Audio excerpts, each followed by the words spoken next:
So hello everyone, my name is Juan. I joined MakerDAO a while ago after listening to a podcast by Mariano Conti, and I started joining the forum, then the calls, and the rest is history. Right now I'm a core unit facilitator at SES. I think the sound's not great in the center, that's what I heard, but I promise that it's good. So I'm a core unit facilitator at SES, which means that I'm a point of contact between the MakerDAO governance and this independent core unit. And what SES stands for is Sustainable Ecosystem Scaling. Our mission is pretty much scaling the DAO, and we do this by helping decentralize and remove barriers between the work, what needs to be done, the people, and the capital. So before we get into what we do at Maker and how we're there, let's do a very brief history. So the objective of the foundation was always to get to critical mass, build a product which was MCD for multi-collateral DAI, and finally hand this to governance, right? So the community can have the actual governance and the power to do that. Back in December, we had the single collateral DAI, which was the prototype. Then we finally launched the product, which was a multi-collateral DAI. Then the product started scaling, so that went quite well for us. And this year we had a lot of great, very interesting news. So the Maker Foundation announced that they were dissolving and returning the 84K MKR to the DAO. With that in place, what happened is that we started seeing a lot of these core units, which are like guilds or teams, being onboarded to Maker. And what that means is that the protocol is actually funding them, and these are chosen or elected by governance, so by the community. So where we are today, MakerDAO is one of the biggest decentralized projects. I don't want to offend anyone, but with numbers, but this is a bit what we're at, right? So we have around 44 million in OPEX for core units. So that's how much money we're spending on the different core units. We have 87 direct contributors, and that's scaling as we speak. There are a bunch of more core units that are going to be onboarded now. Maker has some 40 million in profit. That changes a bit with time, the stability fees and whatnot. And there's still a bunch of MKR that's being burned with once the stability or once the surplus buffer is actually filled. So the MIPS, that's our framework where we put in place to make sure that governance could control this. As of today, we have 41 approved MIPS. That's almost 7,000 lines of approved processes that we follow for governance. And again, there are more coming. To alleviate governance, we launched this delegation system not long ago. So we have the delegates. We have 7 that are recognized, so publicly available, and 7 shadow delegates, which are anonymous. So that went quite well. It almost doubled the voting power overnight and almost tripled, I think. So that was really, really good for us. And something that I wanted to talk about too is that SES has this incubator program. So that what we do is that we have different teams, and the objective is that they become independent core units funded by the governance. So not long ago, we had the first successful core unit being launched after this program, the SES Incubator, which is the DAX core unit focused mainly on UX and governance, right? And again, we have more in process, more coming. We'd love to discuss that later as well. And speaking of the core units, these core units are independent teams, completely funded by the protocol, and again elected by governance. We have 14 approved, 3 were rejected, and 3 are up to vote again as of today. This is a list of all the core units that we have. We try to group them, even if they don't fall specifically in each category, but that's what we have. And yeah, some of them are very technical, like protocol engineer, oracles, and some of them focus more on growth, business development, real world finance. And what we wanted to discuss today is what happens once that you have this growth. What are some of the challenges that we may encounter, and how do we solve for these challenges? So again, I already mentioned the governance bandwidth. The joke goes that it's a full-time job to keep up with the Maker Forum nowadays, and it's probably a bit true. It takes a lot of time to investigate everything. There's the meet volume, there's legal knowledge, technical knowledge that adds to that, core unit coordination. So how do we tackle these challenges? One that we wanted to focus on was the rising operating costs. So these core units and this amount of people means that the protocol is spending a lot of money to actually be able to keep up and to attract the talent, to retain it. So there are different things that we've been working on.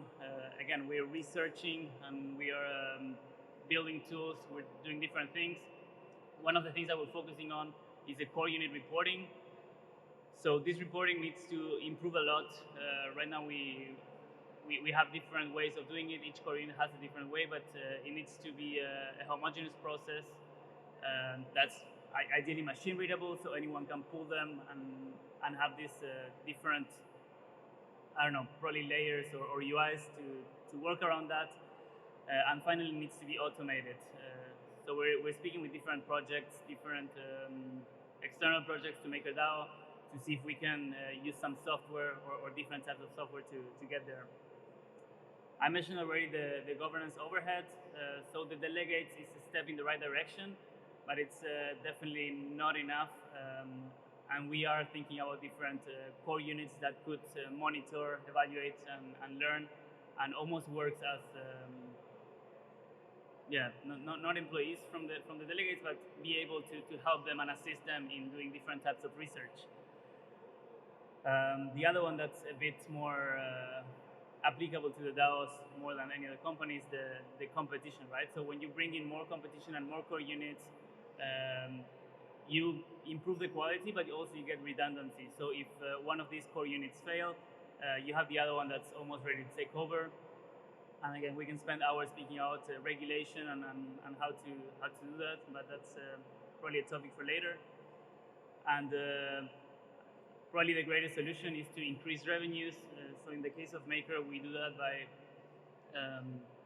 issuing more DAI and getting the fees from the stability fees. So that's the obvious one. The next one that we wanted to discuss is the quality control. So it's actually a challenge that I feel that most DAOs are facing today. The quality is not always the best. You have different contributors doing different things, and ideally the DAO gets the best that they can get for their money, right? So the first one that we're working on, and we do this a lot in SES, is building frameworks and making sure that different groups or different core units have like guardrails and are there and are there solutions and tools to be able to work and to focus on what they do best. Another one very important that we're working on is the separation of power. So a bit like a government or like a republic, we want to make sure that we have specific people writing these MIPs or laws for us, people that are making sure that they are executed in the right way, and then of course people that are there to do something if it's not executed the way it should be. So we're trying to build that in a decentralized manner, and it's definitely something that keeps us up at night. And then the last three boxes that are a bit there on the side, but they're quite important, is about governance and operations. We have a lot of legal challenges that we're going to discuss more in detail. We have anything that has to do with budgeting, with communication, how to scale any type of marketing. So that's quite important for us, and things that SES is working on as well. Speaking about legal, there are a lot of things that we're seeing and discussing in the real world, and how do we bridge this the DAO with any type of government or with any type of physical person that wants to contribute for a DAO. There are also things of IP, intellectual property, making sure that everything's under control. Liability, what happens if anything goes wrong, regulations, economic damage, legal counsel. So all these are super interesting questions that need to be solved in a way or another, unless you go completely anonymous and no one knows who you ever are, but that's probably not what most people want to do about that. So what have we done regarding this? The first thing that we did was the DAO Foundation. So the DAO Foundation is a completely independent core unit. So it's a foundation whose objective is closer. Is that better? Yeah. So okay, thank you. So what I was saying, the DAO Foundation is an independent foundation, and its sole objective or mandate is to protect the IP from Maker. So anyone that creates anything for Maker could donate the IP to the DAO Foundation, and they would protect them. To do that, they have a core unit whose sole objective is to bridge the funding from the DAO to the foundation. So that was a good step that we took last year. And the other things that we're working on, so SES has a legal team. There are right now 2 permanent members, and we are working also with external contributors through grants and some cross-DAO collaboration. But one of the main things we're working on is a legal self-insurance fund. So what happens if any of the contributors of Maker has any type of legal problem? Should the DAO cover for that or not? Who should be covered, how much, in which jurisdictions, etc., etc. So those are things that we are researching right now. And then, yes, I was mentioning the SES legal. We're doing a lot of studies about jurisdictions, feasibility studies, and a bunch of research that's quite interesting. And we are continuously publishing, and we'll publish more very, very soon. So I think this is the last challenge that we wanted to discuss, and it's how you redefine a vision, right? So the current mission, it was to scale DAI as a world currency, and this was true until almost a month ago. For me, the objective was clear: is how do we make, how do we mint more DAI? How do we make sure that people are using more DAI? There seem to be really clear ways forward. One of them was real-world assets, of course. It's bridging it with the real economy. And the other one is anything that has to do with derivatives market. And this was great, and I was sleeping well at night until Rune, which is the previous CEO, or the ex-CEO of the foundation, of the Maker Foundation, post this very famous / infamous post about making DAI clean money. So making sure that everything that has to do with the debt comes from green projects and green initiatives. Again, we can get into this for hours and discuss it over coffee, but basically, since money is always debt, you could choose to have good debt in your pocket. So do we want DAI to be that type of currency? There are a lot of things and a lot of challenges that stem out of that. So it's how do we tackle those, right? One of them could be hire 100 product managers and make sure that we're able to do that. The other one is, well, is the vision what every single MKR holder wants? If not, how to make sure that that's right? And what are the specifics? How can we get there and make sure that everything is online and it's actually clean money and not just greenwashing? Well, we have finance as an impact vehicle, as I was commenting before. So what we need to do a bit is do a lot of research, attract talent, and make sure that we are on the right path to do what the MKR holders actually want. So steering the future, what we're really looking forward to now, it's having a purpose-driven DAO.